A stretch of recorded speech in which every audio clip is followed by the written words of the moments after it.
أكيد في وقت عدى عليكي وقلتي لنفسك أنا حاولت كتير إني أبني عادة جديدة إيجابية بس الموضوع مش نافع معايا. أنا إنسانة فاشلة ومهما حاولت برجع لنقطة الصفر. مشكلتنا وإحنا بنحاول نتغير للأفضل مش بنكون عارفين إن إحنا مش أحرار، يعني جسمنا وبرمجة عقلنا وكيمياء المخ دي كمان بتتغير معانا، وعشان هي كمان تتغير لازم نفهم الأول هي ليه بتعطلنا وبترجعنا تاني لنقطة الصفر. ازيكم؟ أنا نيهان وده بودكاست لمنادى. أنا أخيرا حققت حلمي وعملت القناة اللي نفسي فيها من زمان، وهدفي إني أشجع البنات وأساعدهم يكون عندهم وعي وإزاي يحبوا نفسهم بعيدا عن التنمية البشرية المزيفة أو الكلام المتكرر. حلقة النهاردة من أهم الحلقات لأننا هنتكلم فيها عن مشكلة العصر، ليه مش عارفين نكون أحسن نسخة من نفسنا. العلم زمان كان بيقول إن المخ جهاز ثابت مش بيتغير بعد سن الطفولة، بس وقتها في عالم كبير اسمه دكتور نورمان قال لا يا جماعة، المخ فيه حاجة اسمها المرونة العصبية، يعني ببساطة المخ بيتغير وبيتشكل طول ما احنا عايشين على حسب اللي بنعمله وبنفكر فيه. تعالوا نفهم ازاي. أولا في حاجة اسمها المسارات المحفورة.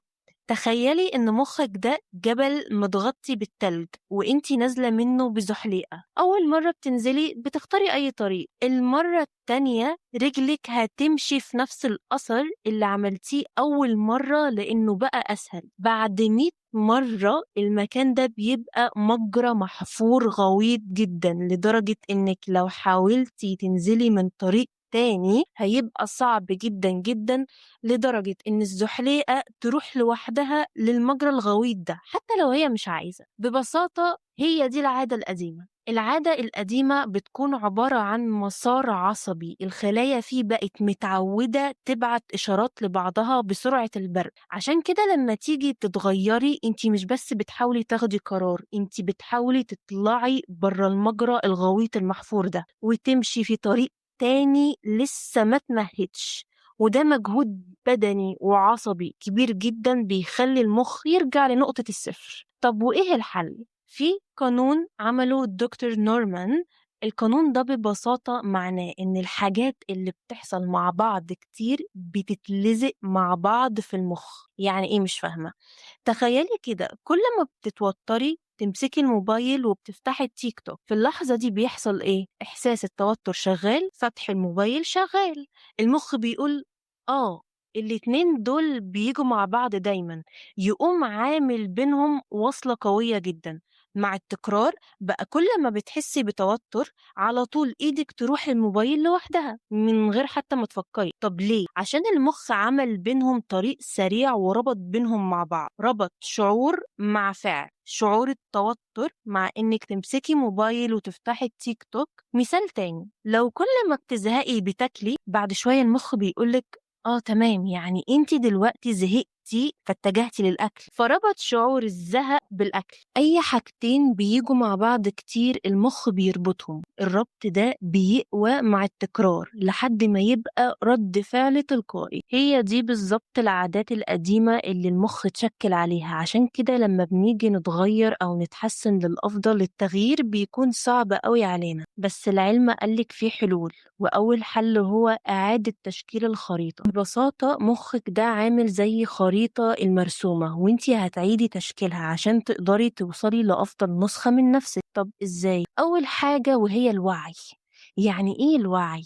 الوعي إن العادة اللي انتي بتعمليها دي غلط. كونك إنك تبدأي يكون عندك وعي وإدراك إنك العادة دي سيئة أو العادة دي هتدمر حياتك أو غلط عليا، ده اعتراف منك هيخلي العقل في حالة من الانتباه واليقظة بدل التشغيل التلقائي. يعني مخك هيفصل لحظة ويبتدي يراجع نفسه ويقول أنا بعمل كده ليه؟ وهل ده فعلا في صالحي؟ وساعتها يبقى عندك فرصة تختاري بدل ما تمشي ورا العادة اللي مخك حفرها وخلاص. واللحظة دي هي البداية الحقيقية للتغيير، لأنك بدل ما بتمشي في السكة القديمة وخلاص يبقى عندك فرصة تقفي وتسألي نفسك أنا عايزة أكمّل كده والّا أختار حاجة تانية؟ هل أنا عايزة أصحى من النوم أول حاجة أعملها أمسك موبايل وعيني توجعني وأفضل متوتّرة وأقرأ خبر يضايقني، والّا أنا عايزة أفضل آكل حلويات وسكريات وآكل من برّه وصحّتي تتدهور وأدفع فلوس قد كده على المستشفيات والعلاج، والّا أنا عايزة أفضل scrolling كده على السوشيال ميديا لحد ما دماغي يحصل لها تعفُّن وملل؟ وقتها هيبقى عندِك النية في التغيير، إنِّك فعلًا مُدركة وعندِك الوعي إن العادة دي وِحشة، فبالتالي عقلِك ينتبه ليها، فبالتالي يكون عندِك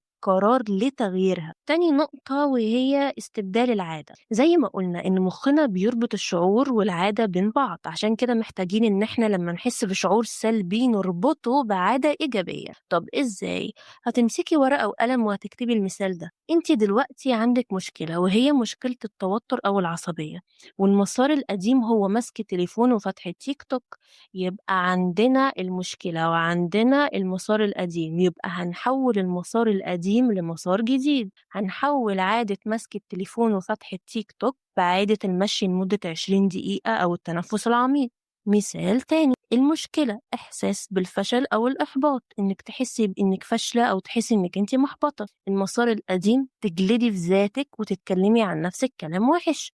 يبقى عندنا المشكلة وعندنا المسار القديم، يبقى هنحوّل المسار القديم للمسار جديد، هنحوّل عادة الكلام السلبي لعادة الامتنان أو إنِّك تمسكي notebook وتقولي لنَفْسِك كلام حلو عن نَفْسِك. مثال تالت، المشكلة لمّا بتحسّي بملل أثناء المذاكرة أو الشغل، المسار القديم بتفتحي السوشيال ميديا وscrolling بلا هدف، يبقى عندنا مشكلة وعندنا المسار القديم، يبقى هنحوّل المسار القديم لمسار جديد، بدل ما تفتحي السوشيال ميديا تاخدي break لمدة 5 دقايق وترجعي تكمّلي. وعشان تعملي كده لازم تفهمي حاجة مهمة وهي تالت نقطة، العادة البصرية. يعني إيه العادة البصرية؟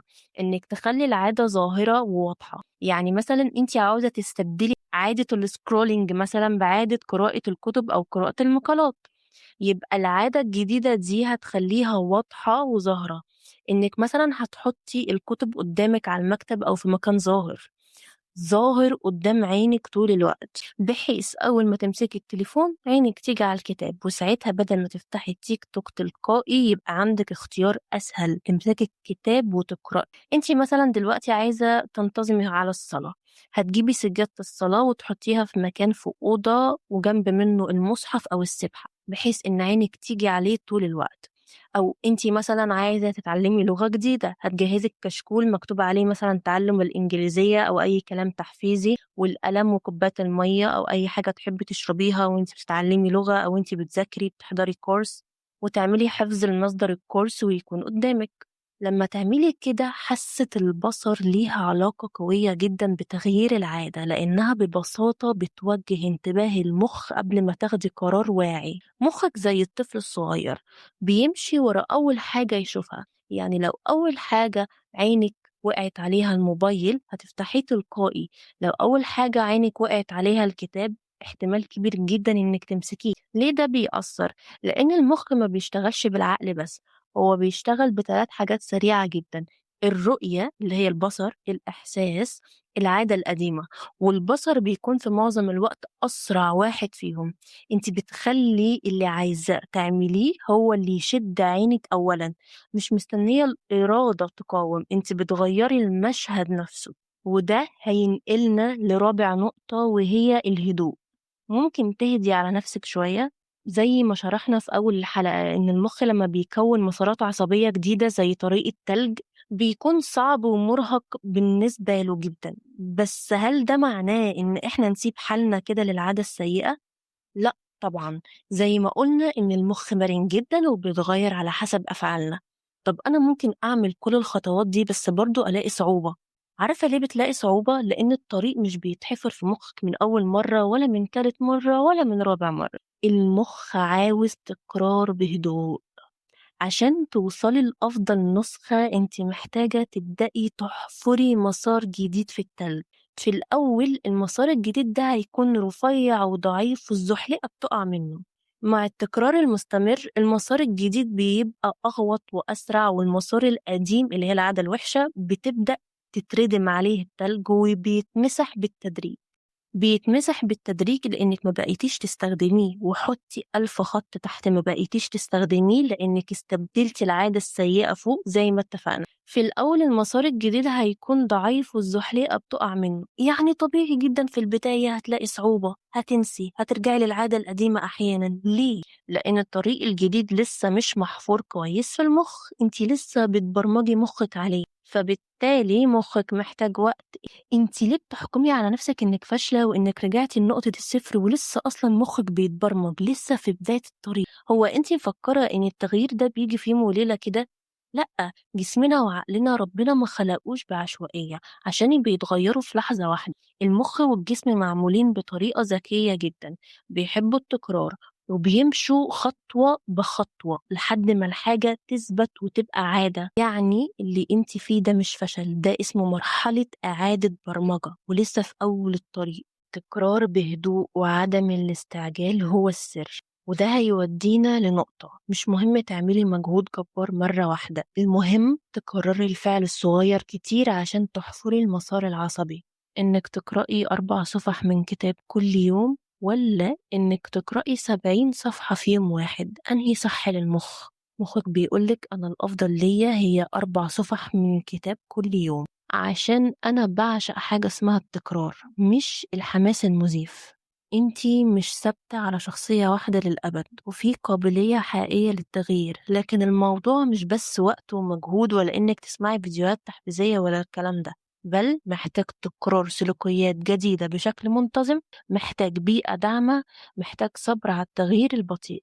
يبقى عشان نلخص تاني نقاط الحلقة في الكشكول بتاعك: إعادة تشكيل العادات، تغيير مسارات المخ بدل العادات القديمة، الوعي، ملاحظة العادة الغلط والتوقف عن التشغيل التلقائي، استبدال العادة، تحويل السلوك السلبي لعادة إيجابية، البيئة البصرية، تخلي العادة الجديدة قدام عينك لتسهيل اختيارها، الهدوء، التغيير تدريجي ومش بيحصل بسرعة، التكرار هو اللي بيقوي المسار الجديد وبيمسح القديم.